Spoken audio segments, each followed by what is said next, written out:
ايه على حسب ما يقولوا نعرفوا بلي المروك سي با سا بروميير بروفوكاسيون، يعني بليزيور فوا بصح حنا تسمى لا بوليتيك تاع البلاد والوزير تاع الخارجيه يعرف واش كيفاش يسير هاد العبسه هاديه، و جو سوي سور اي سارتان بلي يبا ريغلي سيت افير. C'était quelqu'un de compétent, quelqu'un qui sait ce qu'il y a et tout ça. Alors, moi, je préfère que l'Algérie il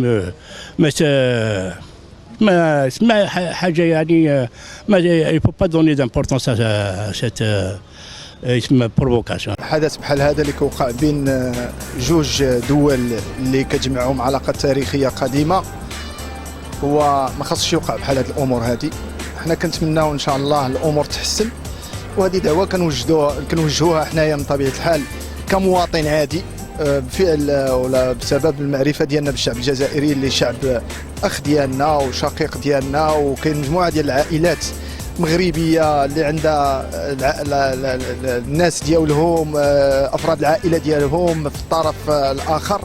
فاحنا كنتمناو على أن العلاقات تحسن أكثر، وكنتمناو بأن هذا الوضع الجغرافي ديالنا نستعملوه من اجل المصلحه ديال الشعبين. السيناريو اللي دير فيه المروك هذه الدا دوبي لطون مع الصحراء الغربيه هذه، اشاك فوا يلقاونا عفسه جديده باللي سوا ديزون حنا رانا ضربنا بوليسي قتلناه وكاع، والمروك هذه دوبي لطون ما نستناو منها والو، ما تاثرش كاع، ما تاثرش على. انا نقول لك دوبي لطون من وقت المومدين الله يرحمه، وحنا مع المروك هكذايا دوبي لطون. زاد مع شاد اللي الله يرحمه وكاع، والمروك ما يحبوناش، مراركا ما يحبوناش. نوقفوا في وجههم، في وجه النظام الجزائري، ماشي في وجه الجزائريين، لان الجزائريين هما عايشين معنا وعايشين معاهم. يعني ما عندناش اشكال مع المواطن الجزائري، اللي عندنا الاشكال معاه هو العصابات اللي خدامه دابا الان كتقول كتسير الجزائر، وهي راه خدامه تتخرب فيها. جو بونس بلي المروك من دوره ويدير لنا في دي زافير كيما هكا، او يلفق لنا في حوايج كيما هكا. قداش من اكسيون راه يديرها لنا من قبل، قداش من اكسيون صرات من قبل، خطره الاخرى الاعلام اللي حرقوه، ولا قبل هذاك الطفل اللي دخلوه الحبس.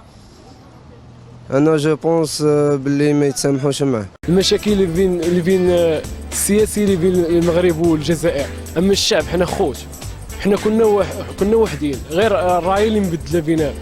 الحمد لله راه بحال الجزائري بحال المغربي، والحمد لله حنا ديما خوت، وفيما مشينا نبقاو ديما خوت. حنا بكري كنا اخوه نروحوا في الماشينه للمروك، المراركه خوتنا مسلمين يرحبوا بنا. حنا المراركه راهم حنا خوتنا كذلك، لان راهم يقراو معنا، راهم دي ستوديون في الجامعات ومتفاهمين. الحمد لله نحمدوا ربي نشكروه. وراه المشاكل اللي ينوض غير الكافر اللي ينوض المشاكل في الاسلام. حنا مغاربه، حنا ناس ماشي عدائيين ولا ما كنحقدوا على حد، ما تنكرهوا حد، فبالتالي ما خصناش نفخوا فيها اللي تولي تعطي شي ابعاد اللي ما نتحكموش فيها، كما وقع في الكره، يوقع في السياسه ولا هذه المساله ما خصهاش تكون.